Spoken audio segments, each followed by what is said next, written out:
CTV News at 5 with Hudson Mack. CTV's Joy Malvin is covering the campaign tonight. She is at Romney headquarters in Boston, and she joins us now with more as the early evening results are coming in. Joy, the candidate must be exhausted, even today, still crisscrossing some of those key battleground states. Yeah, I mean, just behind me, they're praying that this will be a victory party. The band has struck up the orchestra, and a lot of supporters are streaming in. They're very upbeat here, partly because Mitt Romney broke with tradition today, and he still continued to campaign, because what's key in this race, especially for the Republicans, every vote will count. His path to victory, to get to that magic number of 270, the magic number, the electoral votes, is much more difficult than the president.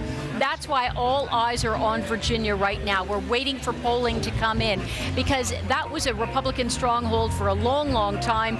The last time it was Democrat was LBJ, but 4 years ago, with hope and inspiration and change, Obama swept across the country. If Mitt Romney can take back Virginia, it will be a very good indicator, a good sign for them that they'll do well in the swing states. If he doesn't, it's going to be a very long night. Joy, if he doesn't win Virginia, but he still might pick up Ohio, could he still do it, or without Ohio, is either one of them lost? Well, that's the thing. Like, Virginia is our first indicator, but Ohio could be the whole ball game. This is a big cash prize, and we know that no Republican has ever made it to the White House without winning Ohio. You may recall Mitt Romney wrote an op-ed, an editorial about the auto industry, saying that the car companies should not be bailed out. Well, that didn't go down too well in Ohio, and folks there don't forget. He has not been doing very well there.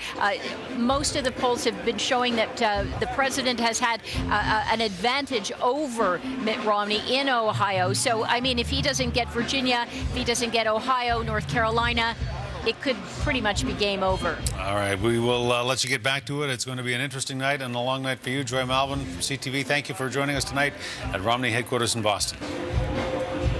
Thank you. Now to voting of a different kind. The city of Victoria has won this election. You could say we're number one and number two. Flushed with pride on this election day, the Langley Street Loo has been voted the best place to go in all of Canada. And it's a win that had the mayor dancing in the streets today after the outdoor public washroom near Bastion Square sent its competition down the drain. The Loo placed first in the annual Best Restroom contest, organized by the restroom supply company Cintas Canada. We eliminated 4 other contenders, including one from Vancouver. The Langley Loo recognized for its cleanliness, its convenience, and round-the-clock availability. If you saw the website and the other 4 nominees are finalists, you saw beautiful designs, fireplaces, beautiful chairs. But at the end of the day, this is a 100% public poll, and hospitality, once again, is the reason why I think the Langley Street Loo won. It's 100% accessible to anybody at any time of day. The city comes by and maintains it 4 to 5 times a day. It's an incredible design, it's an incredible concept, and I believe it's going to catch on. Folks lined up to have their picture taken on the throne, while the mayor received a special plaque that he will display with pride. The city says the stainless steel, eco-friendly facility has been a great investment, and other cities want to follow suit. It just speaks to who we are, a university town, a tourist town, late night economy, all those sort of things that make Victoria a little bit special, a little bit different. This is just a recognition. As you know, we put our first one in, the award-winning one, over by McPherson Theatre, and this is our second one. And certainly we're getting calls from all over now saying, how do we get a Langley Loo? Whether it be Salt Lake City or other cities like that, people are now coming forward recognizing that these are just the right things to do, public washrooms for your public. The Langley Street Loo was purchased from the city of Portland last year for a $90,000 investment. The mayor says a few more of these award-worthy toilets will be on their way, installed soon on View Street and on Government Street as well. Developing story now. Parts of CFB Esquimalt are being evacuated. The hazmat team has been called in after a large gas leak was detected this afternoon. The leak is at the damage control training facility, which was the site of an exercise in 2008. The call came in just after 3:30 this afternoon to the building on Wilford Road. The COLWOOD Fire Department, military police, and hazmat are responding to the call. Base Public Affairs tells CTV News that their main concern right now is to mitigate damage and to ensure public safety. Our crews at the scene will have more pictures and details on the story as they become available. You may have seen a massive plume of smoke over the capital region today. It was a garage fire, and a garage in Victoria burst into flames. The detached garage was behind a home on Rutledge Street. A CTV News viewer caught the fire on video as there were flames shooting out of the roof of the garage. Firefighters got there and hosed it down quickly and stopped the flames from spreading to another garage that was less than a meter away. Fire crews say they had to bring in extra hoses to try to tackle the hot flames. We took one line off of the first engine and a second line to deal with the rear exposure of this building, because the rear of this building also started on fire. As soon as second companies came in, we took some bigger lines off because this fire was just far too big to deal with the smaller lines that we had off the trucks at the time. No one was hurt. The cause is still under investigation. Firefighters pegged the damage at about $90,000. West Shore RCMP are looking tonight for a man who grabbed a 13-year-old girl by the wrist in an incident in COLWOOD. Police say the teen was walking on Wishart Road at about 5 o'clock last night. The man grabbed her. The girl was able to pull away and ran home, and she called police. RCMP say that they are not sure of the man's intentions, and they'd like to speak to him.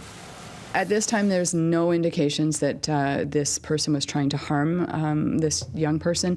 But again, we would welcome the opportunity to speak to this male that was in that area last night, as well as if anybody happened to drive by and see a figure in that area, we'd welcome to hear from them as well. We also just want to remind people walking at this time of day to walk in pairs, walk in well-lit, busy areas. The man's described as being 5'10" in height, 17 to 25 years old, wearing a black hoodie and pants, white runners. If you witnessed the incident or you know who he is or know anything about this, you're asked to call West Shore RCMP or Crime Stoppers. Well, a 14-year-old hockey player from Nanaimo has been suspended for 7 games for a series of hits that injured another player. Other players, in fact. One was a player from the Saanich Braves who ended up with a ruptured spleen.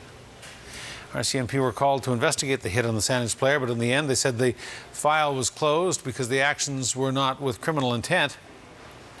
The Vancouver Island Amateur Hockey Association says the bantam player involved did not mean to hurt anyone, but players need to be held accountable and the game must remain safe for all players.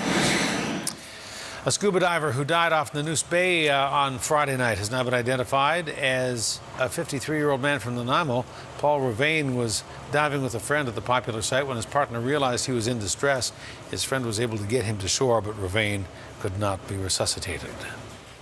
A Nanaimo woman was badly injured at the city courthouse this morning after falling 2 stories onto a basement floor.